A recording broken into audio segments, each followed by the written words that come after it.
नमस्कार। आज हम ज़रा बात करेंगे इज़राइल और ईरान के बीच जो हालिया तनाव बढ़ा है उस पर।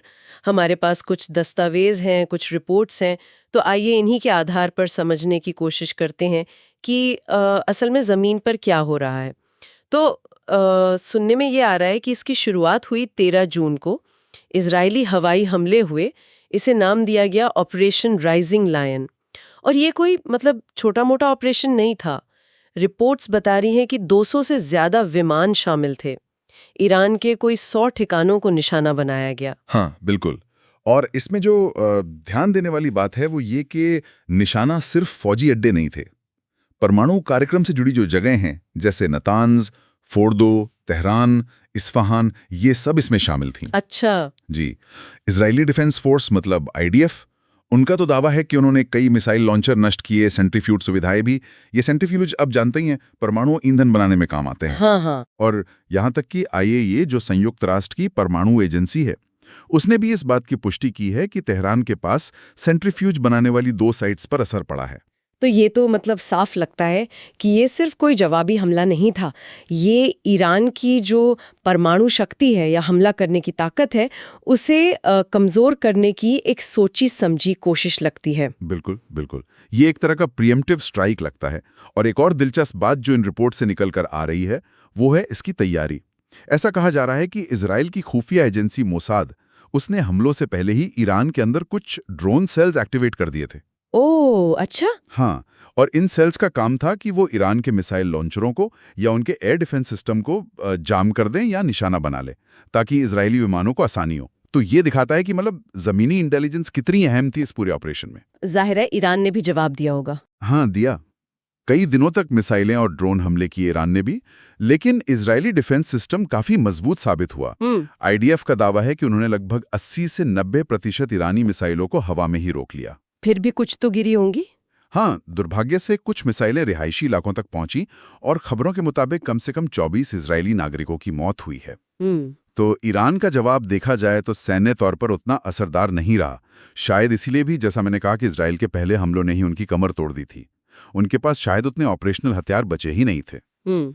लेकिन हाँ, ये दिखाने के लिए काफी था कि ईरान भी पलटवार कर सकता है, चाहे सीमित ही सही। और इसका असर आम लोगों पर कैसा रहा है? क्योंकि अक्सर ऐसे टकराव में आम नागरिक ही पिसते हैं। हाँ, वो तो है।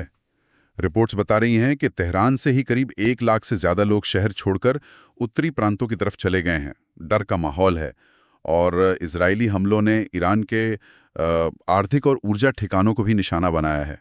इससे वहां घरेलू दिक्कतें बढ़ी हैं और विरोध प्रदर्शनों की भी खबरें हैं। और जाने भी गई हैं दोनों तरफ। जी, मानवीय क्षति काफी हुई है। ईरान में अनुमानित 224 लोगों की मौत बताई जा रही है, जिनमें कई आम नागरिक भी शामिल हैं। और इजराइल में भी, जैसा हमने कहा, दर्जनों मौतें हुई हैं। तो ये आंकड़े बताते हैं कि जमीनी हकीकत कितनी गंभीर है। और अंतर्राष्ट्रीय स्तर पर क्या चल रहा है? दुनिया कैसे देख रही है इसे? वहां भी तनाव काफी बड़ा हुआ है। अमेरिकी राष्ट्रपति ट्रंप का बयान आया काफी सख्त लहजे में। उन्होंने ईरान से बिना शर्त सरेंडर करने को कहा है। अमेरिका ने इलाके में अपनी फौजी मौजूदगी भी बढ़ाई है। लेकिन क्या अमेरिका में सब एकमत हैं? ये एक अच्छा सवाल है। रिपोर्ट्स ये भी बताती हैं कि कुछ अमेरिकी अधिकारी शायद संयम बरतने की सलाह दे रहे हैं। उन्हें डर है कि कहीं ये मामला हाथ से निकल न जाए, एक बड़े युद्ध में न बदल जाए। दूसरी तरफ जर्मनी जैसे देश हैं जो कह रहे हैं कि बातचीत की मेज पर वापस आना चाहिए, परमाणु वार्ता शुरू करनी चाहिए। और रूस, चीन? रूस और चीन दोनों ही तनाव कम करने की अपील कर रहे हैं। पुतिन ने तो मध्यस्थता की पेशकश भी की है।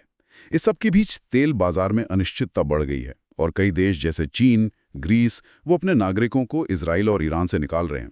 यरूशलेम में अमेरिकी दूतावास भी अस्थायी तौर पर बंद कर दिया गया है। तो कुल मिलाकर जो इन स्रोतों से तस्वीर बन रही है वो ये है कि इजराइल का एक बड़ा सोचा समझा हमला, इसने ईरान की क्षमताओं को काफ़ी नुकसान पहुंचाया। फिर ईरान का जवाब, जो शायद ताकत दिखाने के लिए ज़्यादा था, असर करने के लिए कम। और दोनों तरफ जाने गई हैं, आम लोगों पर असर पड़ा है और अंतर्राष्ट्रीय तनाव बढ़ रहा है। और चिंता की बात यह है कि जैसा ये रिपोर्ट्स बता रही हैं, ये संघर्ष अभी रुका नहीं है, छठे दिन भी जारी है। हाँ, बिल्कुल। और यहीं पर आकर सबसे बड़ा सवाल खड़ा होता है, अब आगे क्या?